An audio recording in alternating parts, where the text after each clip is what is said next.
Hello everyone, welcome to the live self academy. Live self academy में आप सभी का बहुत बहुत स्वागत है। आज की क्लास में हम शुरू करने वाले हैं अपना सेकंड चैप्टर परसेंटेज। इस वीडियो कोर्स का जो सेकंड चैप्टर है वो है परसेंटेज। तो चलिए शुरू करते हैं क्लास अपना। परसेंटेज का मतलब क्या होता है? परसेंटेज का मतलब होता है पर 100, मीन्स आउट ऑफ 100। जहां पे सेंट का मतलब क्या होता है? सेंट मतलब 100। जैसे आपने एक वर्ड सुना होगा, अगर आप क्रिकेट देखते हैं, आई थिंक आप में से लगभग सभी स्टूडेंट क्रिकेट देखते होंगे। स्पेशली जो स्टूडेंट हैं, जो मेल स्टूडेंट हैं, वो क्रिकेट देखते होंगे। फीमेल कम देखती हैं क्रिकेट, बट कोई नहीं। अब देखिए सेंचुरी, तो आपने बहुत बार सुना होगा कि विराट कोहली ने एक सेंचुरी जड़ दिया, एक शतक जड़ दिया। तो यहाँ पे सेंट का मतलब क्या होता है? सेंट मतलब 100। Century, once in a century, 100 साल में एक बार। तो उसका मतलब क्या होता है कि 100 साल में एक बार। तो सेंट मतलब क्या हो गया? 100। और परसेंटेज का जो सिंबल होता है वो ऐसे होता है। आप सभी ने स्कूल में पढ़ा होगा, 9, 10, 7, 8, 6, हर क्लास में, हर स्टैंडर्ड में आपको क्या मिलता है? एक परसेंटेज मिलता है। कि सपोज करो कि राम ने 70% स्कोर किया है, श्याम ने 90% मार्क्स स्कोर किया है। ठीक, तो इसका मतलब क्या हो गया कि ये 70% क्या बतला रहा है कि 90% मार्क किया है। 90% को देखिए कैसे लिखते हैं? 90 इसको क्या पढ़ेंगे? परसेंट पर 100। 90% को कैसे आप लिखते हैं? 90/100। जैसे सपोज कीजिए कि एक लेबर है, जो कहीं काम करता है, और उसका जो पर डे का है, मतलब प्रतिदिन उसको, उसकी जो वेज है, जो उसकी इनकम है प्रतिदिन की, वो 500 रुपीज़ है। तो आप उसको कैसे लिखते हैं? 500 रुपीज़ पर डे। तो वो जो लेबर है वो क्या बोलेगा कि मेरी इनकम ₹500 है पर डे। तो पर में क्या होता है? प्रत्येक दिन, प्रतिदिन। तो 90% का मतलब होता है कि 90%, मतलब 90 आउट ऑफ एवरी 100। प्रत्येक 100 में उसका स्कोर कितना है? 90 है। ठीक, प्रत्येक 100 नंबर में, प्रत्येक 100 में उसका स्कोर 90 आ रहा है। तो 500 का, सपोज कीजिए कि 500 का पेपर होगा, तो उसको कितना नंबर मिला होगा? 100 से 100 कैंसिल कर दिया, 9×5 = 45, और ये हो गया 450 उसका स्कोर रहा होगा। तभी उसको 90% मिलेगा। 90 आउट ऑफ 100 या 90/100, इसको क्या बोलते हैं? 90%। आई होप आपको जो कॉन्सेप्ट है परसेंटेज का वो क्लियर हो गया होगा। अब देखिए परसेंटेज का फॉर्मूला देखिएगा। मैं एक ऐसा टीचर हूं जो फॉर्मूले पे ज़्यादा ध्यान नहीं देता। आपको कॉन्सेप्ट पे मैं ज़्यादा ध्यान दिलाना चाहता हूं कि आप कॉन्सेप्ट पे ज़्यादा ध्यान दो। अगर आपका कॉन्सेप्ट क्लियर है तो बिना फॉर्मूले को याद किए, बिना फॉर्मूले को पढ़े आपके स्कोर आएंगे और अच्छा स्कोर आएगा। सारे क्वेश्चन आप कर ले जाओगे बहुत कम टाइम में। इसलिए फॉर्मूले आपको पता होना चाहिए, बट फॉर्मूला ही सब कुछ है ऐसा अगर आप सोचते हो तो मैथ में अच्छा स्कोर आपका कभी नहीं आने वाला। मैथ मीन्स कॉन्सेप्ट आपका क्लियर होना चाहिए। आप जो भी ट्रिक्स पढ़ते हैं, बहुत से स्टूडेंट्स बोलते हैं कि सर ट्रिक्स आप नहीं पढ़ाते, ट्रिक्स पढ़ाया करो। ट्रिक्स कहाँ से बनता है? कॉन्सेप्ट से। तो अगर आपका कॉन्सेप्ट क्लियर है तो ट्रिक्स कॉन्सेप्ट के बाद ही आता है। इसीलिए मैं पहले कॉन्सेप्ट पढ़ाता हूँ, फिर बाद में ट्रिक्स बताता हूँ। अब देखिए परसेंटेज का फॉर्मूला। तो परसेंटेज को हम कैसे लिखते हैं? Value upon total value. तो मैंने क्या लिखा था कि जैसे सपोज कीजिए कि आपको 450 नंबर मिल गए। ठीक, कितने नंबर का पेपर था? 500 का पेपर। आपका स्कोर कितना था? आपका वैल्यू कितनी थी? 450। टोटल पेपर कितने नंबर का था? 500। अब 100 परसेंटेज कैलकुलेट करना है तो परसेंटेज क्या होगा? 100 के रिस्पेक्ट में निकलेगा। 100 से 100 हो गया, 5×9 = 45। तो कितना आ गया? 90%। चलिए अब हम क्या पढ़ेंगे? Conversion of a percentage into fraction. कि एक परसेंटेज को फ्रैक्शन में कैसे कन्वर्ट करते हैं।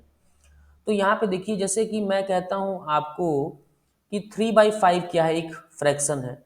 अब इस फ्रैक्शन यहाँ पे क्या है, conversion of percentage into fraction. हमें क्या करना है, परसेंटेज को, जैसे ये परसेंटेज दिया है इसको फ्रैक्शन में लिखना है। तो सबसे पहले लिखिए 70/100, 70/100। जैसे आप लिखते हैं ना कि ₹5 पर डे। अगर मेरा सपोज कीजिए मेरा सैलरी प्रतिदिन का ₹500 है, तो मैं कैसे लिखूंगा, ₹500 पर डे। वैसे 70% मतलब 70/100।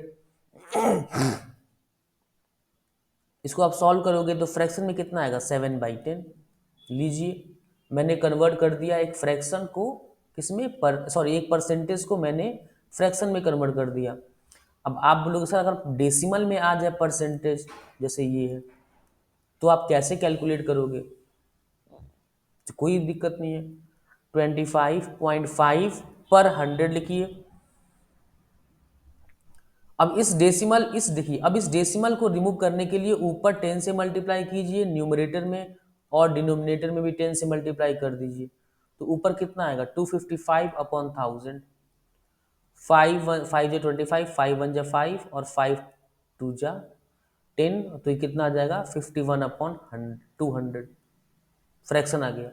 तो किसी भी परसेंटेज का, चाहे वो डेसिमल में हो, चाहे वो इंटीजर वैल्यू हो, या उसकी फ्रैक्शनल वैल्यू हो, आप बहुत इजीली जो है उसको फ्रैक्शन फॉर्म में कन्वर्ट कर सकते हैं। ओके, सो बढ़ते हैं अपने अगले कन्वर्जन पे। अब हमें फ्रैक्शन से परसेंटेज में कन्वर्ट करना है। तो एक बात ध्यान रखिएगा कि परसेंटेज से फ्रैक्शन में कन्वर्ट करने के लिए आपको क्या करना था, आपको डिवाइड बाई 100 से डिवाइड करना है, किसको, परसेंटेज को। लेकिन अगर मैं पूछूं कि फ्रैक्शन से अगर आपको परसेंटेज की तरफ जाना है, फ्रैक्शन से परसेंटेज की तरफ जाना है, तो आपको क्या करना पड़ेगा, मल्टीप्लाई बाई 100। मतलब मल्टीप्लाई, फ्रैक्शन को आपको 100 से मल्टीप्लाई करना पड़ेगा। जैसे एक मैं फ्रैक्शन लेता हूं 3/5। अब इस फ्रैक्शन का करस्पॉन्डिंग क्या निकालना है, परसेंटेज। तो कैसे निकालोगे, 3/100, सॉरी आउट ऑफ 5, तो 3 5 2 10 20, ये कितना आएगा, 60% आएगा। ये कितना आएगा, 60%। ओके,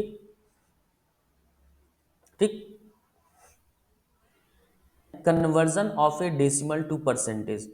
जैसे मैंने 2.5 लिखा, तो 2.5 एक डेसिमल नंबर है, और अगर इस डेसिमल नंबर को मुझे परसेंटेज में कन्वर्ट करना है, तो मैं क्या करूँगा, मैं बेसिकली इसको 100 से मल्टीप्लाई कर दूंगा। देखिए मैंने क्या किया, 100 से इसको मल्टीप्लाई कर दिया, तो कितना आ जाएगा, 250% आ गया। ये कितना आ गया, 250%।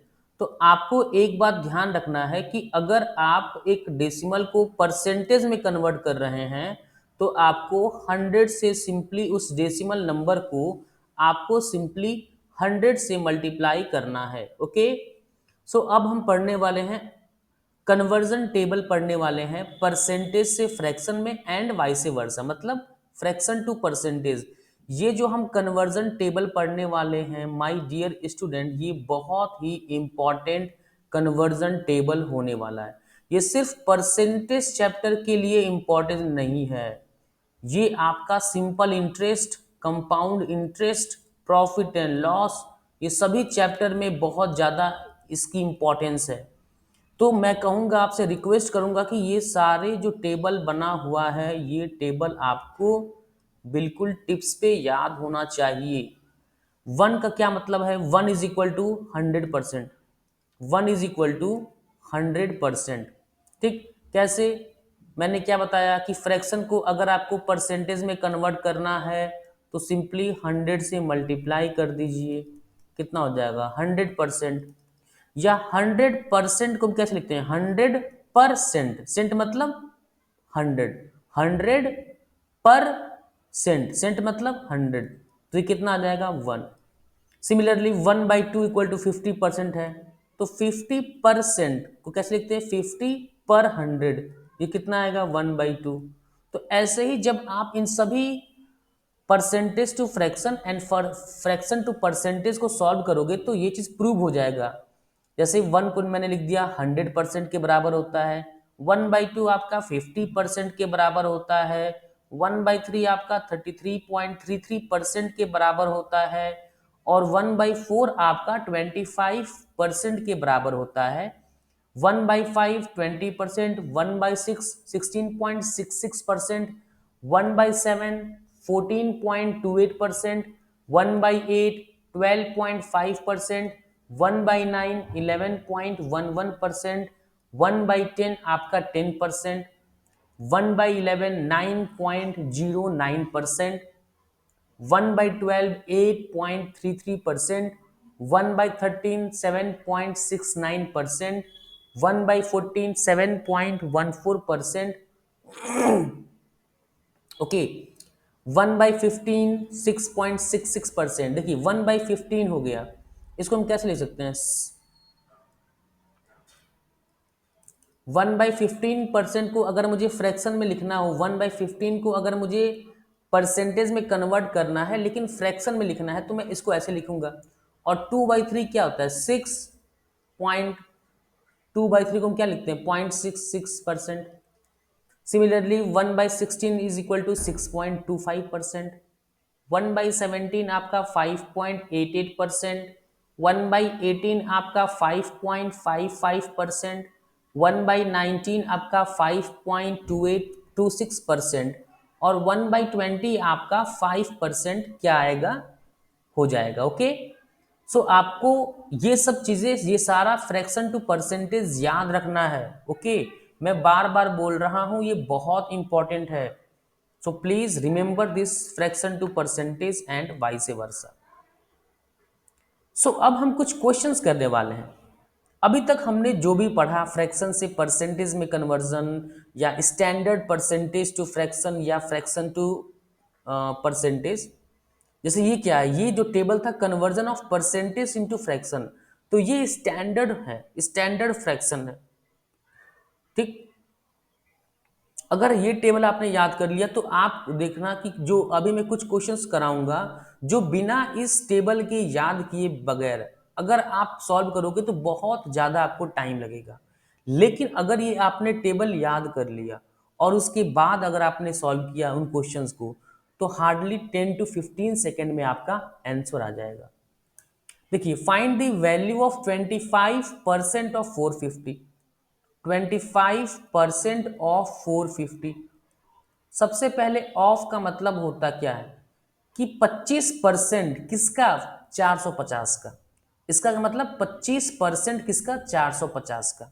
ऑफ का मतलब होता है मल्टीप्लीकेशन, मतलब 25% पर 100, ऑफ मतलब परसेंटेज 450, 5 5 जा 25, ठीक, 5 2 जा 10, इसको आप मल्टीप्लाई कर दो तो 225 अपॉन कितना आ जाएगा 2, मतलब 112.5 आ गया।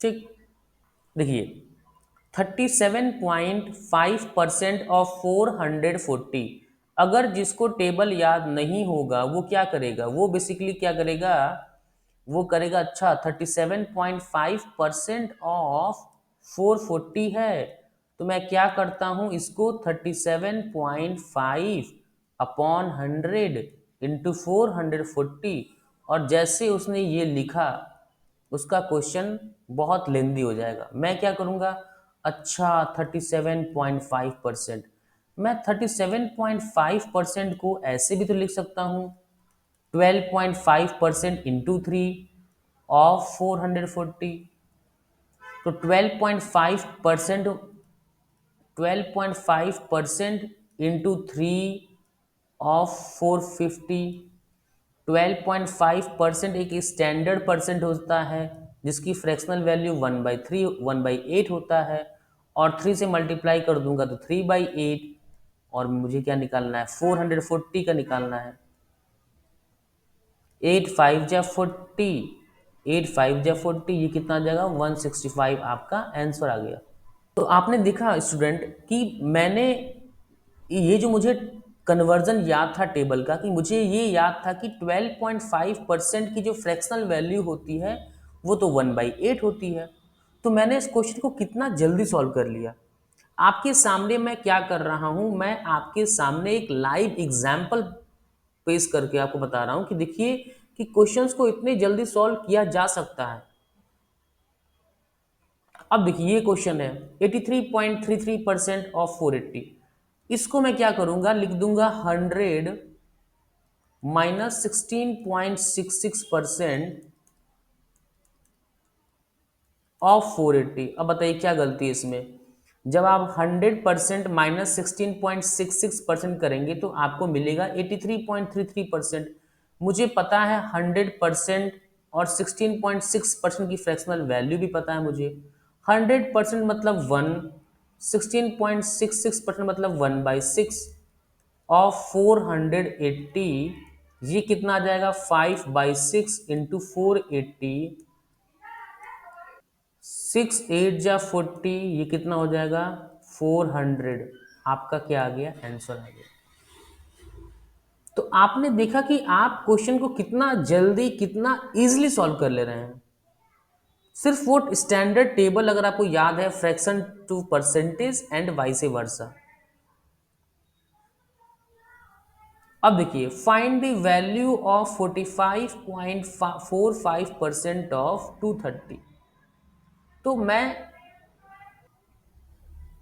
5 इंटू 9.09% ऑफ 231 मैं ऐसे कर सकता हूं। ओके 5। अब आपको पता है कि 9.09% एक क्या है, एक स्टैंडर्ड परसेंटेज है। इसकी फ्रैक्शनल वैल्यू कितनी होती है 1/11। ऑफ मतलब मल्टीप्लीकेशन 231। 11 2 जा 22, 11 1 जा 11, और 21 को जब आप 5 से मल्टीप्लाई करोगे तो आपका आंसर कितना आएगा 105। देखिए आंसर आ गया। मात्र 10 सेकेंड में आपका आंसर आएगा। मैंने कहा था आपसे कि अगर आपने टेबल याद कर लिया तो आपका आंसर 10 से 15 सेकेंड में आएगा। और वो लाइव एग्जांपल करके आपको मैं प्रूव कर रहा हूँ कि कैसे आ रहा है। अब ये क्वेश्चन देखिए क्या है, इफ बी इज 25% मोर। आपको 25% की फ्रैक्शनल वैल्यू पता है 1/4। 1/4 का मतलब क्या होता है कि अगर आपको एक नंबर मिला 4 में तो क्या कहलाएगा कि आपको 25% नंबर मिला। मतलब एक की जो वैल्यू है परसेंटेज के टर्म में विथ रिस्पेक्ट टू 4, मतलब एक की जो वैल्यू 4 के रिस्पेक्ट में कितनी है इन टर्म्स ऑफ परसेंटेज। समझ में आ रहा है। एक की जो वैल्यू 4 के रिस्पेक्ट में है इन टर्म्स ऑफ परसेंटेज। तो अगर कहता है कि बी जो 25% से ज़्यादा है, 25% ज़्यादा है ए से, तो अगर मैं कहता हूं कि आपके जेब में सपोज 4 रुपया है और 1 रुपया मैं आपको आपको दे दूं, तो आपके जेब में कितना आ जाएगा 5 रुपीज। तो जो मैंने आपको 1 रुपया आपके जेब में डाला है उस 1 रुपये की वैल्यू क्या है 4 रुपीज के रिस्पेक्ट में। क्यों, पहले आपके जेब में था 4 रुपीज, मैंने आपको 1 रुपीज दे दिया तो आपके जेब में आ गया 5 रुपीज।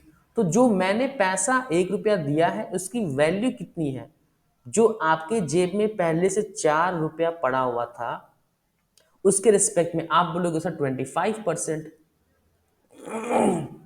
परसेंटेज के टर्म्स में 1 रुपए की वैल्यू 25% है, क्योंकि एक की वैल्यू 4 के रिस्पेक्ट में 25% होता है। तो इसका मतलब क्या हो गया कि अगर b की वैल्यू 5 है तो a की वैल्यू कितनी है 4, तभी b 25% ज्यादा है a से।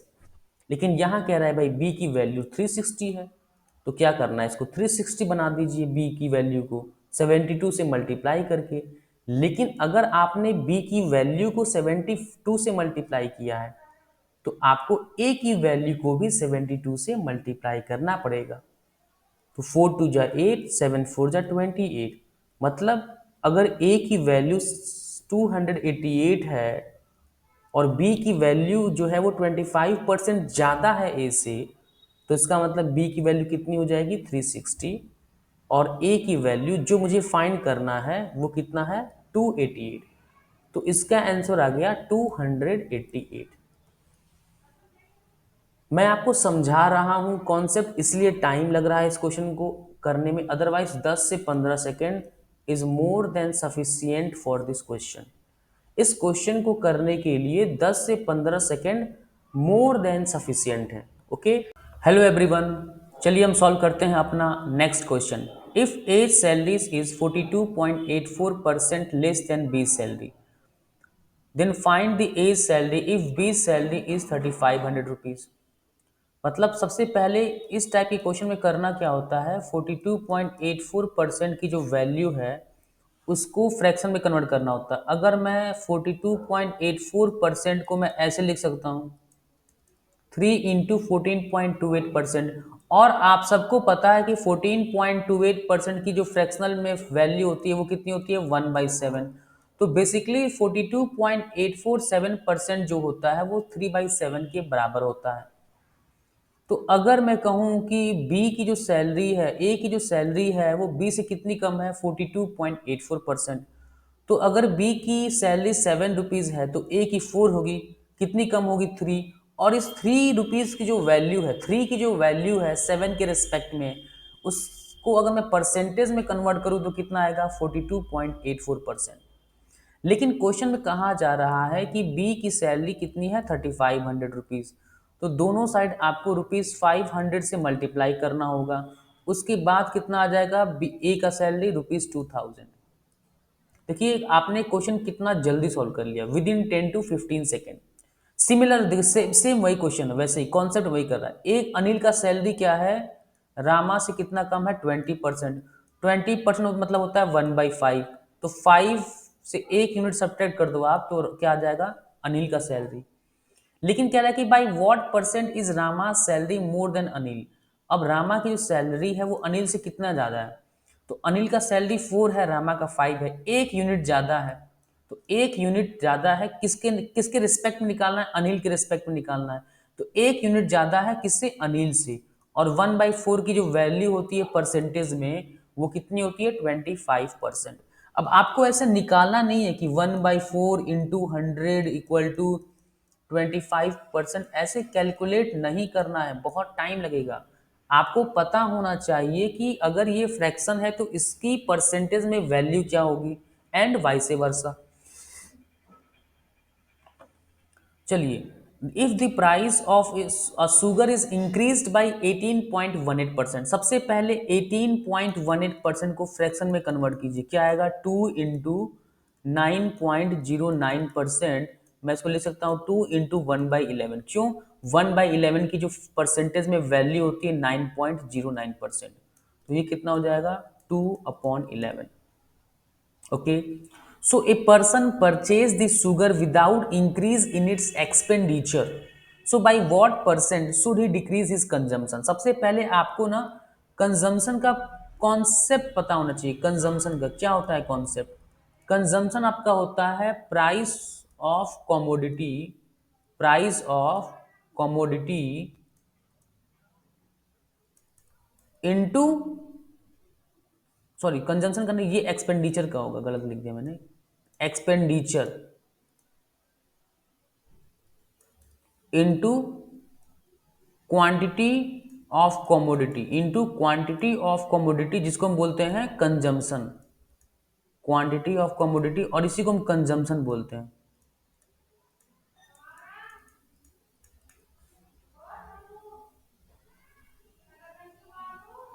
Okay,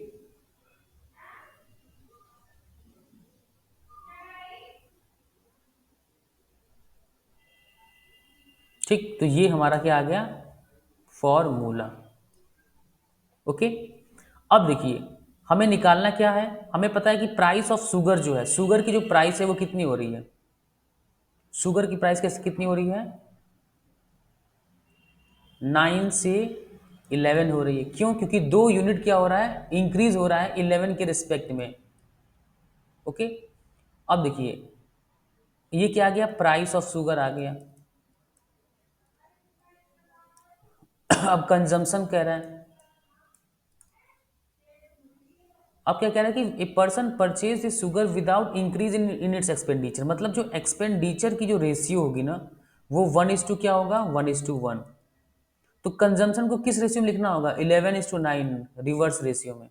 so by what percentage should he decrease his consumption, तो ऑब्वियस सी बात है कंजम्पशन में कितना डिक्रीज करेगा, -2 का डिक्रीज करेगा, 2 का डिक्रीज करेगा। कंजम्पशन को 2 का डिक्रीज करना पड़ेगा 11 के रिस्पेक्ट में, और इसको अगर आप परसेंटेज में कन्वर्ट करें तो कितना आएगा ये,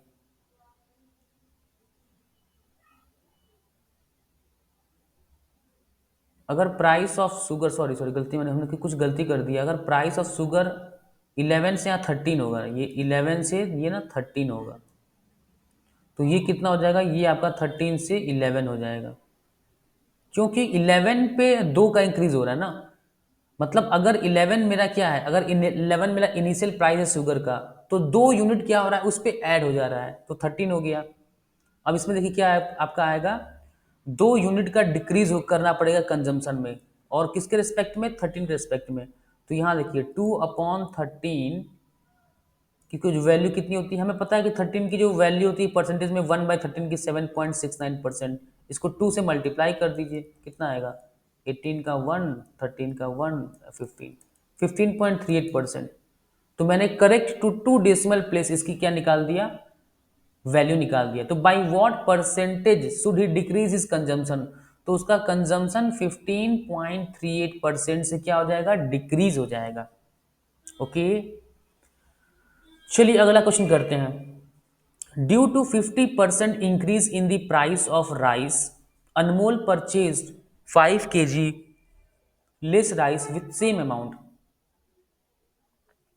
सो प्राइस, जो राइस का जो प्राइस है, सबसे पहले प्राइस निकालते हैं राइस का, कितना रहा, 50% इंक्रीज हो रहा है, मतलब 2 से 3 जाना, ये क्या हो गया, 50% इंक्रीज। क्यों, क्योंकि 1 यूनिट का इंक्रीज हो रहा है किसके रिस्पेक्ट में, 2 यूनिट के रिस्पेक्ट में। 1 यूनिट का इंक्रीज होना 2 यूनिट पे कितना होता है, 50%। अगर मैंने एज्यूम कर लिया कि इनिशियल प्राइस जो था राइस का, द प्राइस ऑफ राइस वो 2 था, तो फाइनल कितना हो जाएगा, 3। अनमोल परचेज 5 kg लेस राइस, मैंने क्या बताया था कि एक्सपेंडिचर, ये क्या हो गया, कंजम्पशन, तो आपका एक्सपेंडिचर कितना आएगा, with the same amount of 60 rupees. Expenditure का रेशियो क्या, अगेन 1:1 है। क्यों, क्योंकि पैसा तो सेम ही खर्च कर रहा है, पैसा तो आपको दोनों केस में सेम लग रहा है, इनिशियली और फाइनली। बट अनमोल जो है वो 5 kg जो राइस है वो कम खरीद रहा है। तो मैंने क्या बोला कि अगर ये 2:3 रेशियो में है तो इसको 3:2 रेशियो में होना पड़ेगा, तभी जाकर इनका प्रोडक्ट 2:3 कितना होगा, 6, और 3:2 कितना होगा, 6:6 या कहें तो 1:1।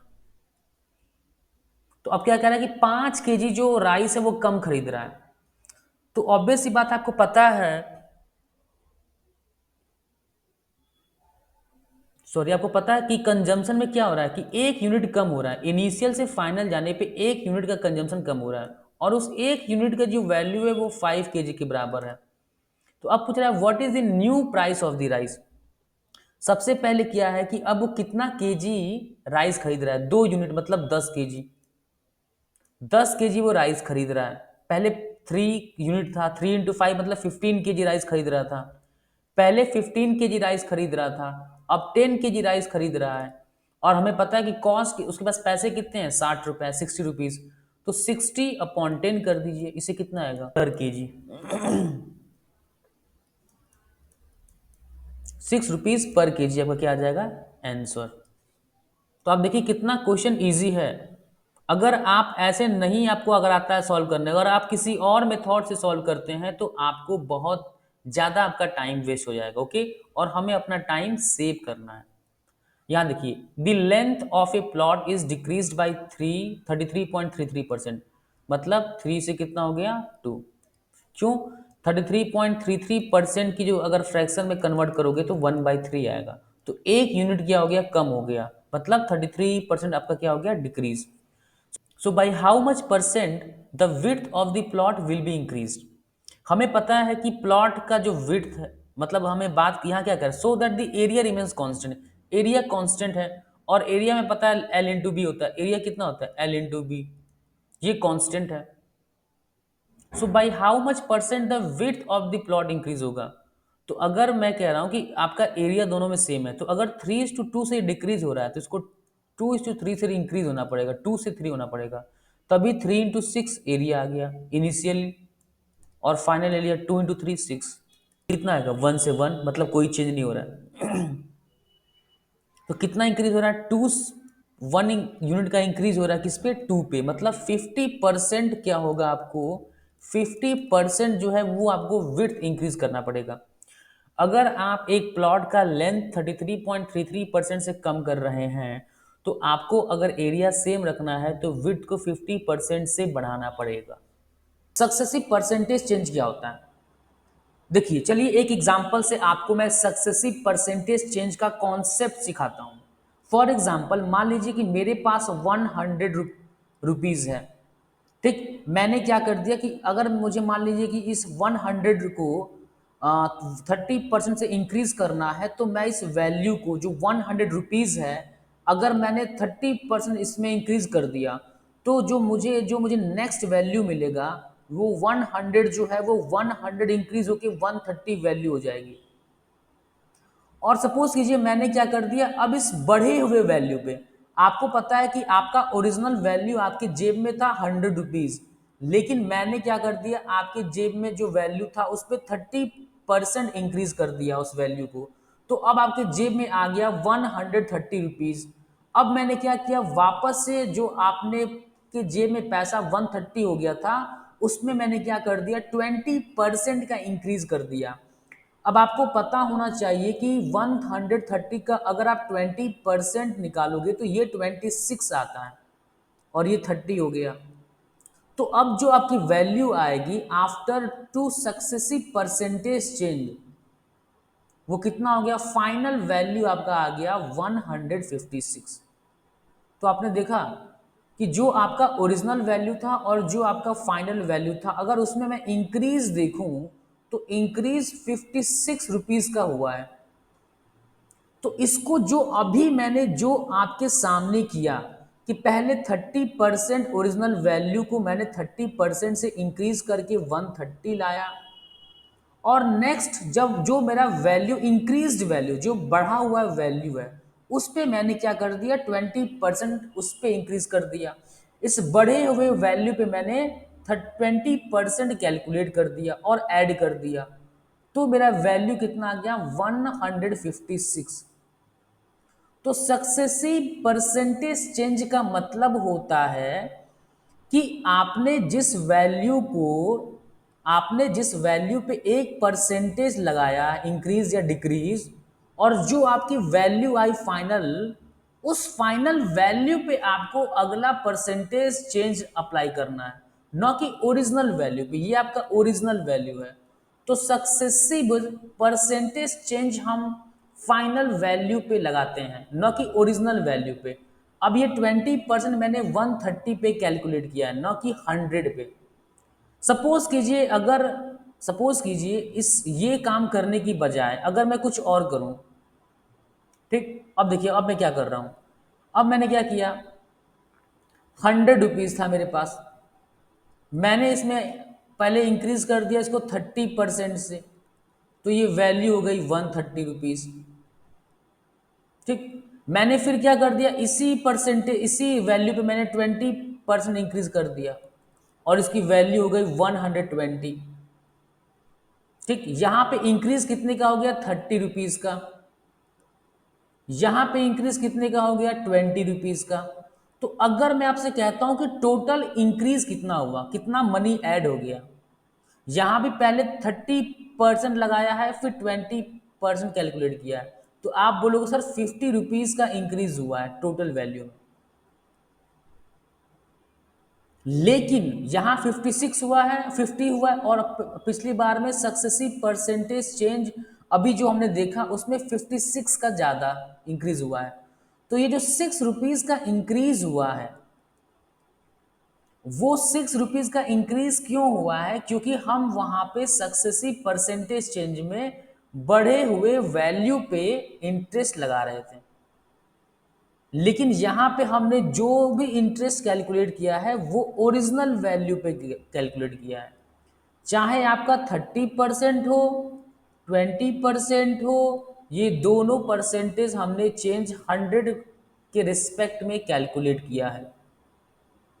ओके, अब देखिए सक्सेसिव परसेंटेज चेंज का एक फॉर्मूला होता है। अब यहाँ पे ए क्या है कि पहला आपने कितना परसेंटेज से इंक्रीज किया, ये आपका ए क्या है, परसेंटेज इंक्रीज। बी क्या है, जैसे हमने क्या इंक्रीज किया था, पहले हमने इंक्रीज किया था 30% से। फिर बी क्या है, यहाँ पे जो हमने दोबारा उस वैल्यू को इंक्रीज किया था 20% प्लस 30 × 20 अपॉन 100%। तो जब आप इसको कैलकुलेट करोगे तो ये टोटल वैल्यू कितनी आएगी, 30% प्लस 20% प्लस 6%। सो टोटल कितना हो गया, 56% का इंक्रीज। और 100 रुपीज़ हमने लिया था, तो 100 रुपीज़ पे अगर आप 56% का इंक्रीज, अगर आप उस वैल्यू को 56% से इंक्रीज कर दो तो आपकी फाइनल वैल्यू 156 हो जाएगा। और सक्सेसिव परसेंटेज चेंज से हमारी फाइनल वैल्यू भी 156 ही आ रही थी। ठीक, तो ये फॉर्मूला आप अप्लाई कर सकते हो, बट आप हमेशा ध्यान रखिएगा कि ये जो फॉर्मूला आप अप्लाई करते हो तो आप इस फॉर्मूले को अप्लाई तभी करना जब आपके पास दो वैल्यू हो, और वैल्यू आपका डिसेंट होना चाहिए, अच्छा वैल्यू होना चाहिए।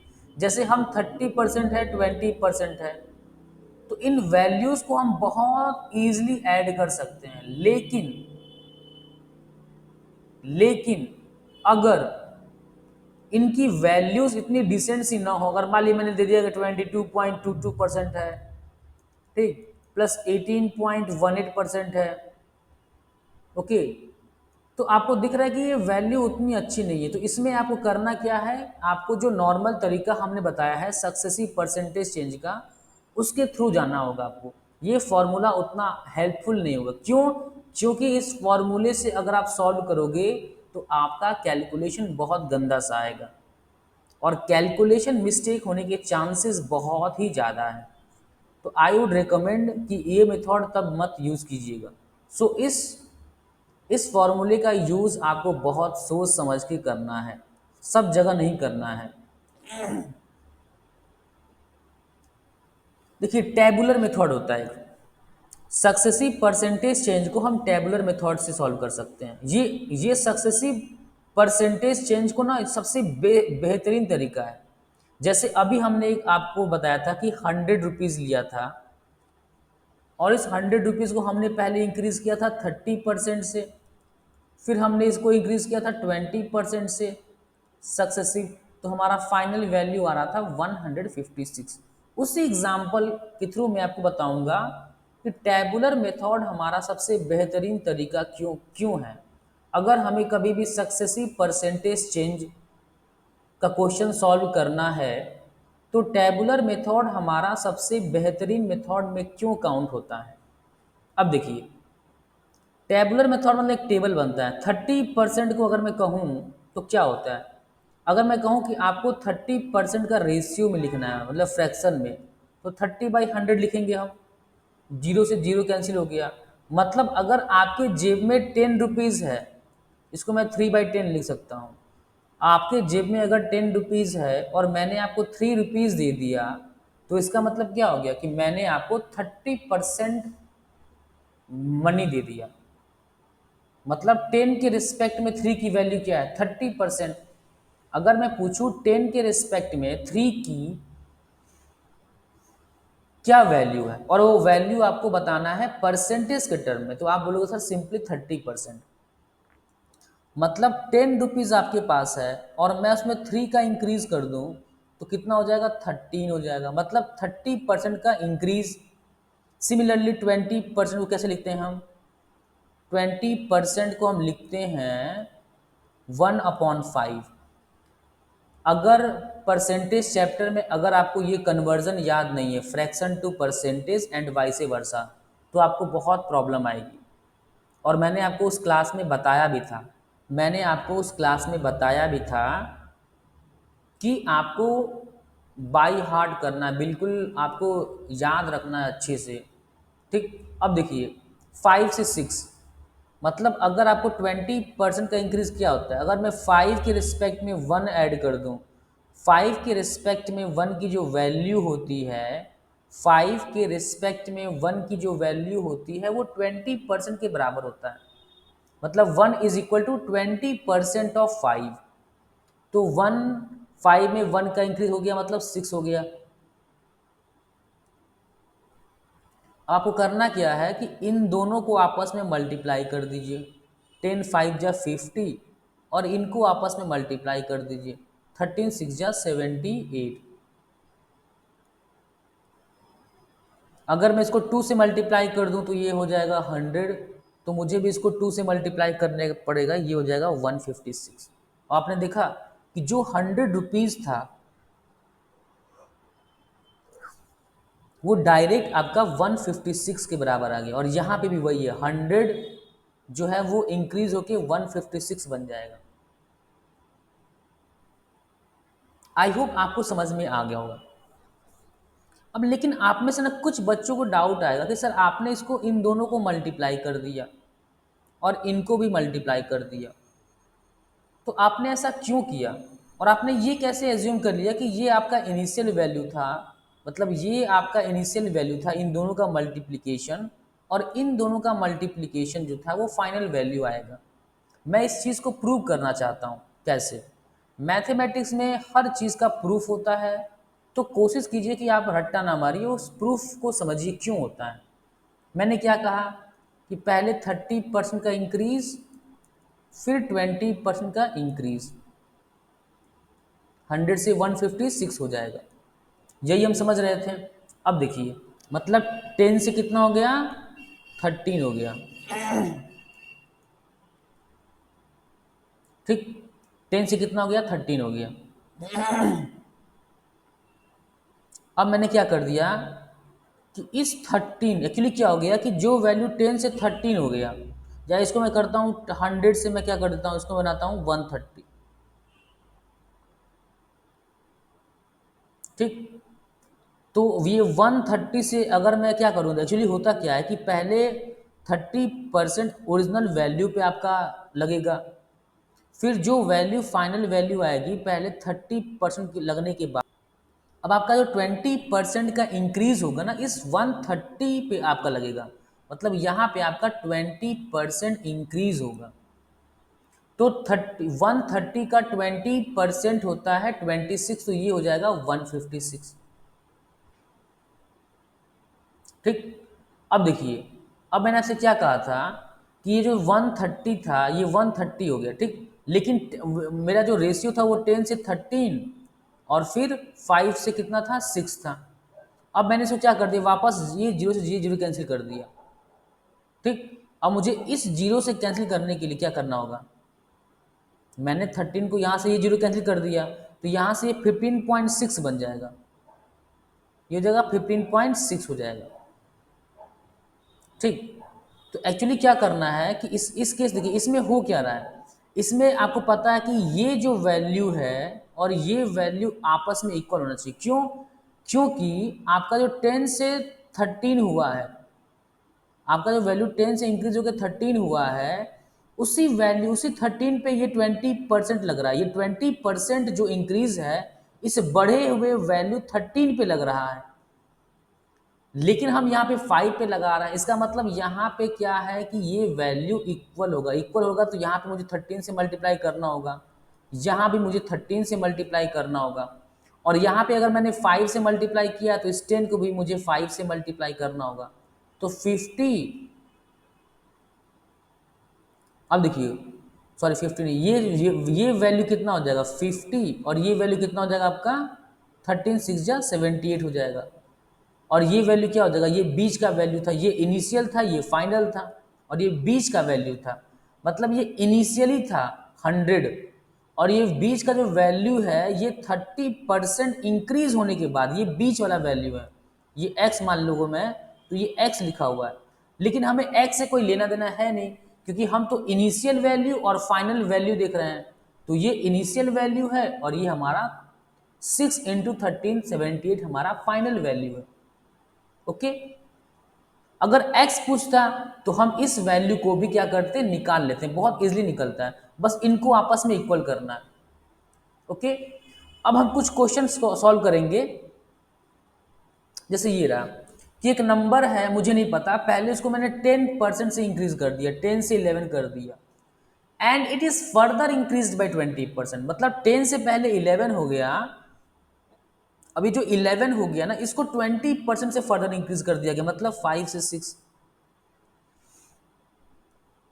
इसको मल्टीप्लाई कर दिया 50, इसको मल्टीप्लाई कर दिया 66। अब मैं इसको मैं इक्वल नहीं करूँगा कि ऐसे मल्टीप्लाई कर दिया और ये हो गया 11, फिर यहाँ 5 से किया है तो इसको भी 5 से करो, इसको 11 किया है मल्टीप्लाई 11 से तो यहाँ भी 11 से करो, तो ये आ गया 66, ये आ गया 50। इतना काम मैं नहीं करूँगा क्योंकि हमारा टाइम वेस्ट होगा। आपको बट कॉन्सेप्ट क्लियर होना चाहिए कि यहाँ पे हम इन दोनों को, हम यहाँ पे 10 को 5 से क्यों मल्टीप्लाई कर, देख रहे हैं ना, 10 को मैं यहाँ 5 से मल्टीप्लाई कर रहा हूँ, और अगर आप ऐसे भी इस दोनों टर्म को इक्वल कर दीजिए तो भी आप देखिए कि 5 से ही आप 10 को मल्टीप्लाई कर रहे हो, और यहाँ पे 11 को आप 6 से कर रहे थे, तो यहाँ भी देखिए आप 6 को 11 से कर रहे हो। लेकिन आपको समझना क्या है कि 50 से 66 हमारा इंक्रीज हो गया। अब आपको निकालना है कि दी ओरिजिनल नंबर इंक्रीज, मतलब जो ओरिजिनल नंबर था वो कितना इंक्रीज हो गया। अब मैंने इसको 2 से मल्टीप्लाई कर दिया तो ये 100 हो जाएगा, और ये हो जाएगा आपका 132, मतलब 32 का इंक्रीज हो गया किस पे, 32 का इंक्रीज होना 100 पे, मतलब 32% का इंक्रीज होना होता है। तो ये क्वेश्चन आपने देखा कितना जल्दी आपने सॉल्व कर लिया। अब हम अगले क्वेश्चन में चलते हैं। अगला क्वेश्चन कह रहा है कि the cost of Apple is increased bye 25%। अगर आपको 25% इंक्रीज का मतलब वो तो होता है 4 से 5, एंड डिक्रीज्ड बाय 20%, मतलब 20% क्या होता है, 1/5 होता है, लेकिन डिक्रीज करने की बात कर रही है, तो यहाँ -1 हो जाएगा, तो ये हो जाएगा 4। अब देखिए 4 5 जा, अब देखिए कभी भी ऐसा टर्म आया ना कि यहाँ 4 आ गया लेफ्ट हैंड साइड और राइट हैंड साइड भी आपका 4 आ गया, तो इसको आप कैंसिल कर सकते हैं। और ये अगर लेफ्ट हैंड साइड 5 है और राइट हैंड साइड 5 है तो ये भी कैंसिल हो जाएगा। मतलब क्या आएगा कि जो वैल्यू फाइनल था वही, जो वैल्यू इनिशियल था वही वैल्यू फाइनल हो गया, तो क्या हो गया, कोई चेंज नहीं आएगा आपका, नो चेंज। चलिए अब हम सॉल्व करते हैं अगला क्वेश्चन। हमारा जो नेक्स्ट क्वेश्चन है वो क्या है, if cost of sugar is increased bye 25% and expenditure is increased by 20%, then find the percentage change in consumption। ये बहुत ही इंपॉर्टेंट क्वेश्चन है, इस पर मैं स्टार मार्क लगाना चाहूँगा। क्यों? क्योंकि मुझे ऐसा लगता है कि इस टाइप के क्वेश्चन एग्जाम्स में आपके जरूर आएंगे, CUET के पेपर में जरूर आने वाले हैं, मुझे लगता है, क्योंकि बहुत अच्छा क्वेश्चन है ये।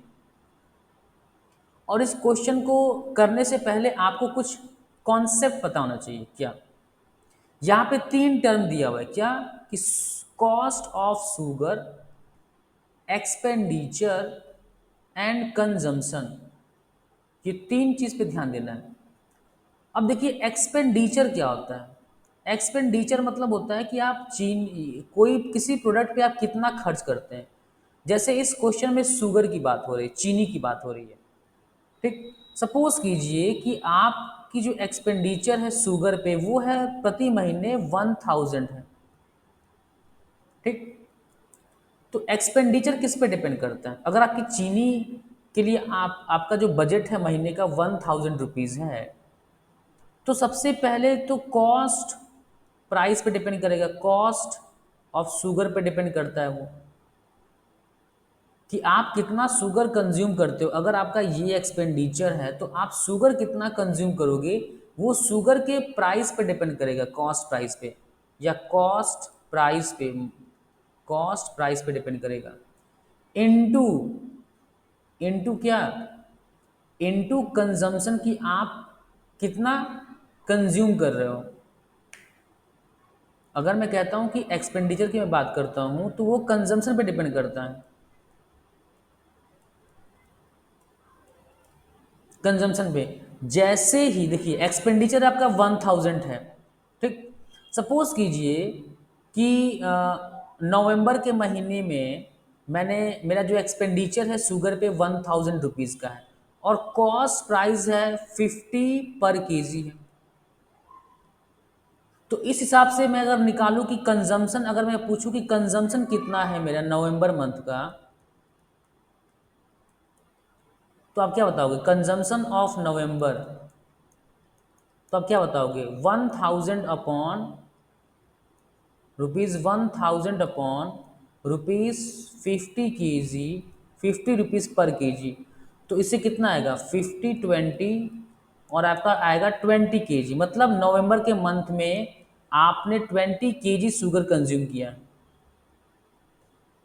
और सपोज कीजिए कि दिसंबर के मंथ में मैंने क्या कर दिया कि मेरा एक्सपेंडिचर मंथली तो वही है, लेकिन जैसे ही कॉस्ट प्राइस 50 से 100 हो गया तो मेरा जो कंजम्पशन है दिसंबर महीने का, आपका जो कंजम्पशन आएगा दिसंबर महीने में, आपका जो कंजम्पशन आएगा दिसंबर महीने में वो कितना हो जाएगा ₹1000 अपॉन ₹100 पर केजी, क्योंकि शुगर का ये दाम है। तो यहाँ से जो वैल्यू आएगी वो आएगी 10 केजी।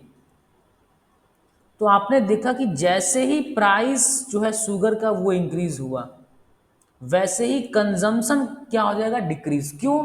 क्योंकि एक्सपेंडिचर मेरा क्या है फिक्स्ड है, कांस्टेंट है, 1000 नवंबर में, 1000 दिसंबर में। ओके। सो अब आपको अगर ये कॉन्सेप्ट समझ में आ गया तो इस टाइप की कोई सा भी क्वेश्चन होगा आप बहुत इजीली सॉल्व कर सकते हैं। अब चलिए मैं इस क्वेश्चन को सॉल्व कराता हूँ। क्या कह रहा है कि आपको पता है कि कॉस्ट ऑफ शुगर क्या हो रहा है 4 से क्या हो रहा है 5 हो रहा है, और हमें पता है ये क्या है, ये है आपका कॉस्ट है, और हमें निकालना क्या है कंजम्पशन, वो हमें नहीं पता है। और हमें पता क्या है एक्सपेंडिचर पता है, और हमें पता है कि कॉस्ट और कंजम्पशन का प्रोडक्ट क्या होता है एक्सपेंडिचर। ये मुझे नहीं पता है, x/y एज्यूम कर लिया, बट एक्सपेंडिचर पता है कि वो 20% से इंक्रीज हो रहा है, ठीक। अब देखिए क्या करना है, x और y अगर मुझे निकालना है तो सिंपली करूंगा मैं 5/4 कर दूंगा, मतलब इस 5 को डिवाइड कर दूंगा किससे 4 से।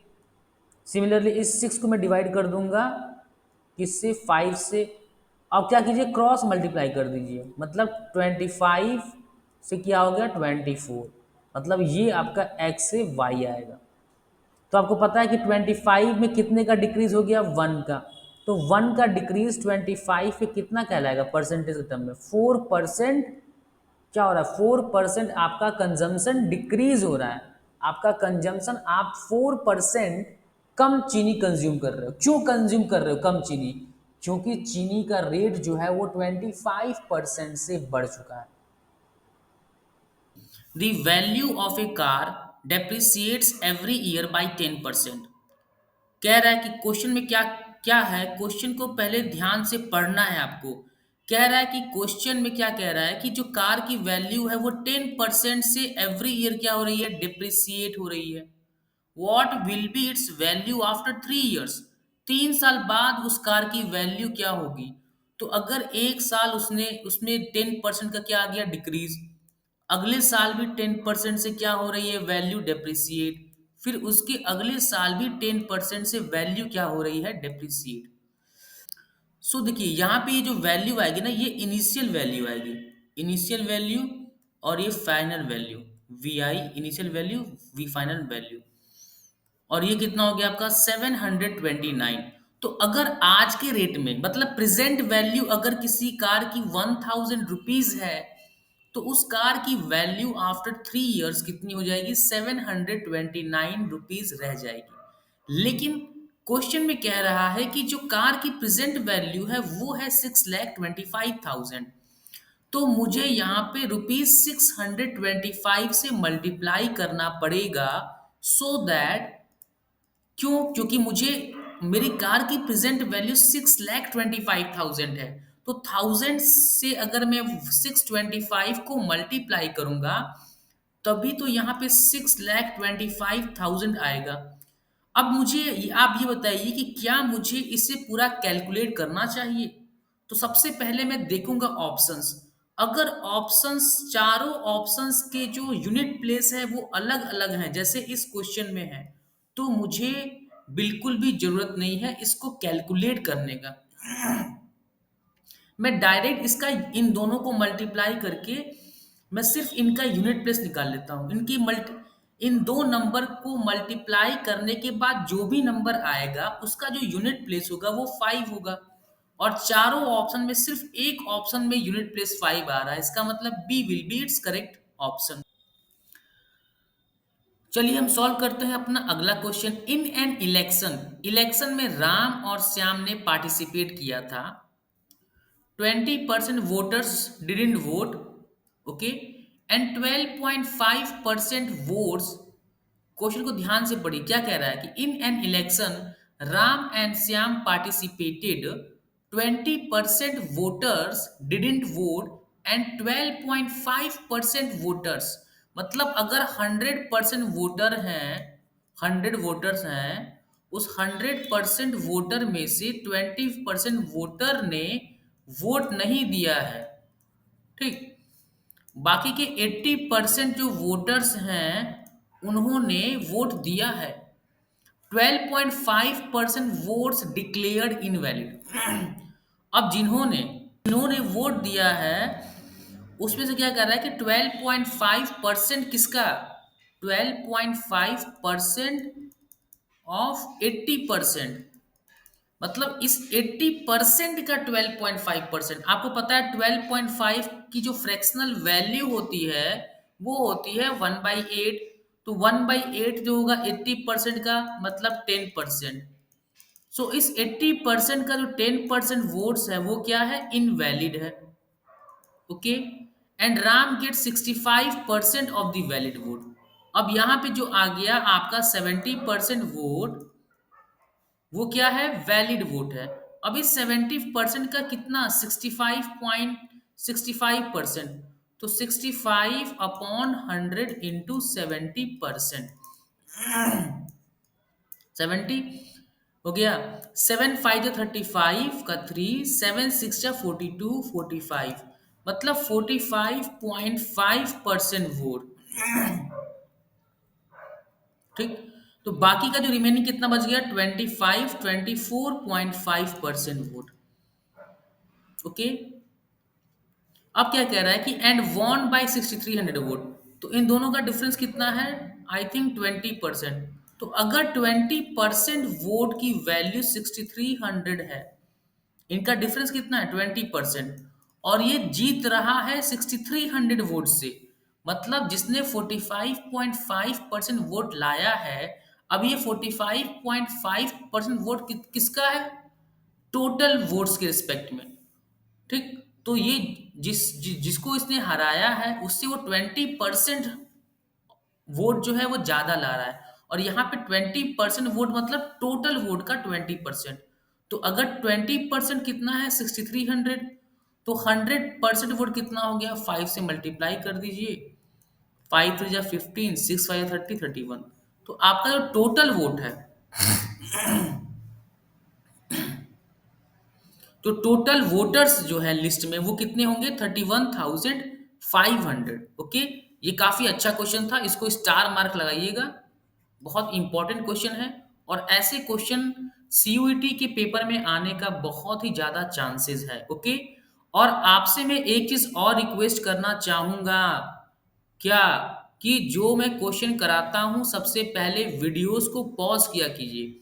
अभी ये क्वेश्चन मैंने करा रहा था, तो कायदे से आपको करना क्या चाहिए कि ये क्वेश्चन पहले खुद से कीजिए वीडियो पॉज करके, एक बार नहीं, दो बार नहीं, कम से कम 3 से 4 बार। उसके बाद अगर ये क्वेश्चन नहीं बनता है तो आपको क्वेश्चन का सॉल्यूशन देखना है।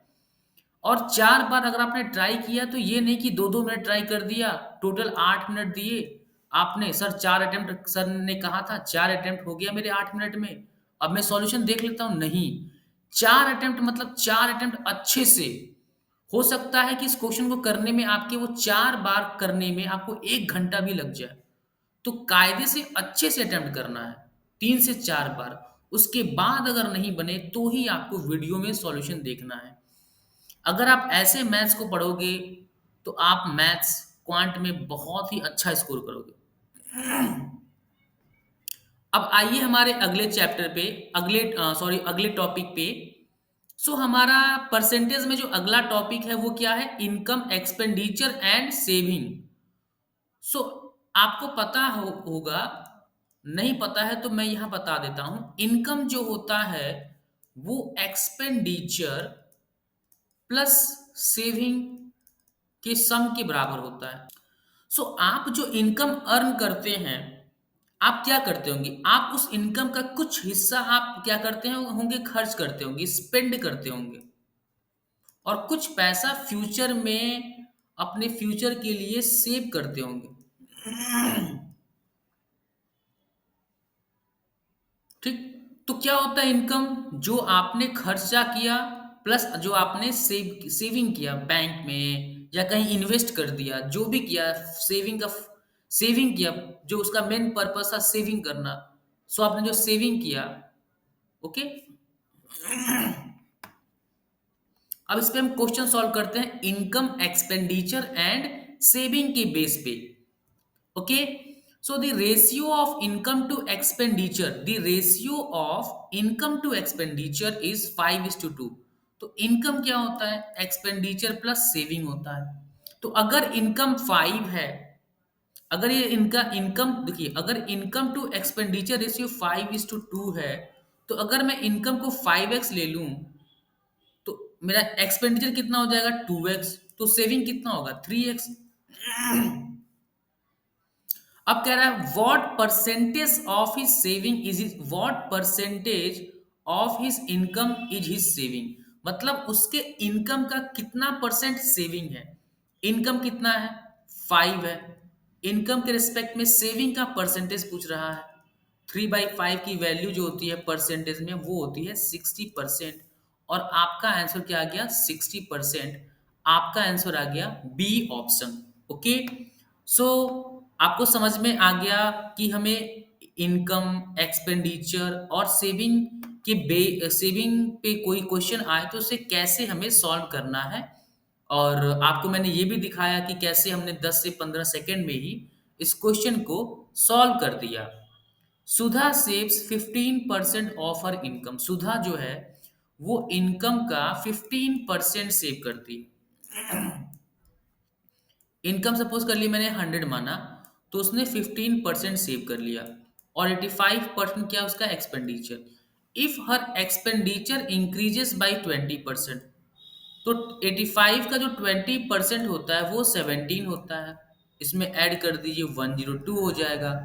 एंड सेविंग इंक्रीजेस बाई 60%, तो 15 का 60% कितना होता है? 60% मतलब 3/5 ऑफ 15, 3 3 जा 9, 9। तो 15 में आपको 9 ऐड करना है। आपका बन गया सेविंग 24। अब कह रहा है कि दिन बाय व्हाट पर्सन है सर इनकम इंक्रीज, उसका इनकम कितना बड़ा है? तो इनकम जो है 102 प्लस 24, 126, मतलब 26% इंक्रीज हुआ है इनकम। ये ऑप्शन आपका क्या है? करेक्ट। ओके। अब देखिए कितना इजी क्वेश्चन है, इससे डिफिकल्ट क्वेश्चन आपके एग्जाम में नहीं आएगा किसी भी सिचुएशन में। इससे डिफिकल्ट क्वेश्चन नहीं आने वाला है आपके पेपर में। जो मैंने क्वेश्चन का लेवल रखा है वो आपके पेपर से काफी अच्छा लेवल का रखा है मैंने। क्यों?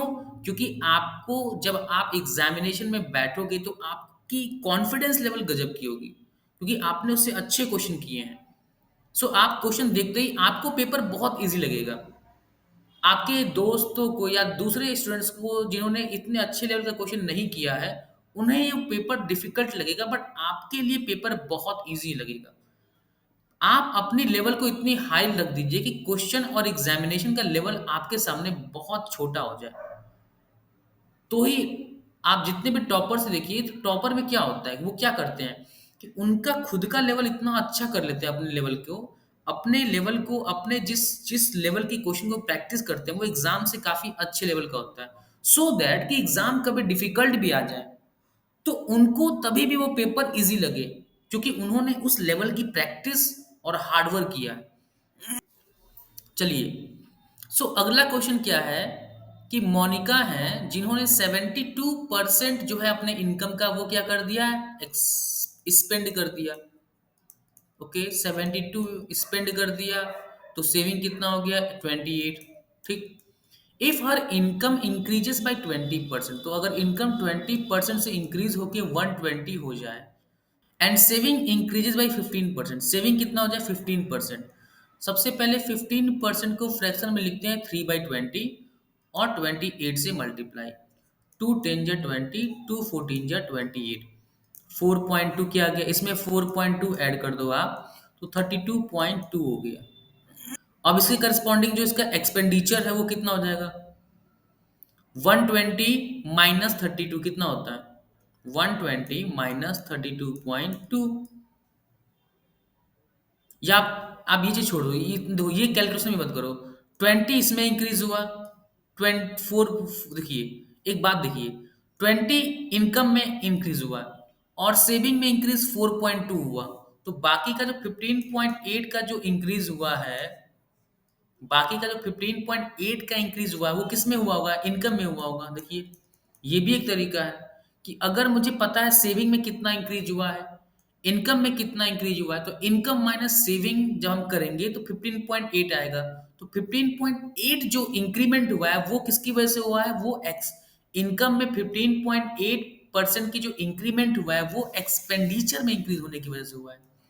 तो 15.8 4 से मल्टीप्लाई कर दीजिए, 2 से, सॉरी 36 हो गया, 2 7 जा 14, 2 9 जा 18। ओके, इसको मैं काम करता हूँ, ये 7.9 है तो कितना हो जाएगा, 790 हो जाएगा अपॉन 36। 2 18 जा, 2 3 जा, 2 9 जा 80, 2 5 जा 10, तो 395 को 18 से अगर मैं डिवाइड कर दूं, 18 2 जा 36, ये हो गया 35। 18 2 जा कितना होता है, 36, मतलब ये 22 से जस्ट कम होगा, तो 22 से जस्ट सबसे क्लोज कौन है, सी ऑप्शन। बस हो गया आपका करेक्ट आंसर। पूरा सॉल्व करना ही नहीं है आपको, आपको पूरे सॉल्व करने की जरूरत नहीं पड़ेगी। अगर आप क्वेश्चन को अच्छे से पढ़ रहे हैं, अगर आपके कॉन्सेप्ट्स क्लियर हैं, तो आपको ये समझ में आएगा कि ये अगर मैं 35 में सिर्फ वन ऐड कर दूं, वन मतलब वन क्या, मतलब कि 18 में, 18 के रेस्पेक्ट में वन की क्या वैल्यू, बहुत कम। तो अगर मैं 35 में वन ऐड करता तो मेरा कितना आंसर आता, 22%।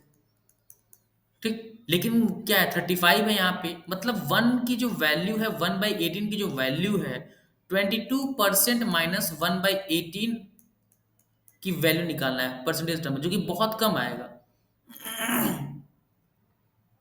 ओके। ठीक, बहुत कम वैल्यू आएगी, इसीलिए क्या आएगा, सी ऑप्शन। चलिए सॉल्व करते हैं अपना अगला question. Rahul saves 26.66% of his monthly income. Rahul देखिए, इनकम हो गया, सबसे पहले 26.66% को हम निकालते हैं फ्रैक्शन में, क्या वैल्यू आता है। ओके, अब देखो मैं इसको ऐसे लिख सकता हूँ, 20% प्लस 6.66%। 20% को लिखते हैं 1/5, और 6.66%, अगर आपको परसेंटेज में percentage to fraction and vice versa अगर याद होगा, तो इसकी वैल्यू होती है 1/15। इसको नीचे 15 बनाने के लिए ऊपर 3 से मल्टीप्लाई करेंगे, ये हमारा आ गया 4/15। तो राहुल जो है वो सेव करते हैं 26.66% ऑफ इस मंथली सैलरी।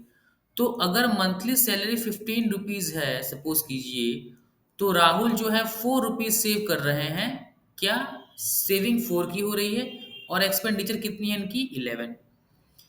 और क्या कह रहा है, if his expenses are increased by 20%, अगर इनकी जो एक्सपेंसेस है ठीक, इनकी एक्सपेंसेस अगर 20% से अगर मैं इंक्रीज कर दूं तो कितने का इंक्रीज होगा? 2.2 का, मतलब 13.2 हो गया। He is able to save ₹4080। अगर ये आप इनका क्या हो गया? देखिए इनकम तो इनकी फिक्स है 15, इन्होंने अपना एक्सपेंडिचर बढ़ा दिया तो इनकी इन सेविंग क्या होगी? वो कम हो जाएगी। कितनी कम हो जाएगी? ये हो जाएगा 1.8, तो सेविंग इनकी कम हो जाएगी 2.2 से। अगर 2.2 से एक्सपेंडिचर बढ़ा है तो सेविंग 2.2 से क्या होगी? कम होगी। He is able to save 4080। अब 1.8 की जो वैल्यू है वो है 4080। ठीक, तो 15 की वैल्यू कितनी होगी? तो 4080 अपॉन 1.8 को मैंने 18 कर दिया और ऊपर जीरो से मल्टीप्लाई कर दिया और ये हो गया 15। 3 6 जा 18, 3 5 जा 15, देखिए 6 6 जा 36, 6 8 जा 48 और ये हो गया इंटू 5। तो जब आप इसको मल्टीप्लाई करोगे तो ये आपका आएगा 34,000, आपका क्या आएगा? आंसर आएगा। तो उनका मंथली सैलरी है 34,000 रुपीज। ओके, सो ये था परसेंटेज। हमने परसेंटेज चैप्टर खत्म कर लिया है। ओके,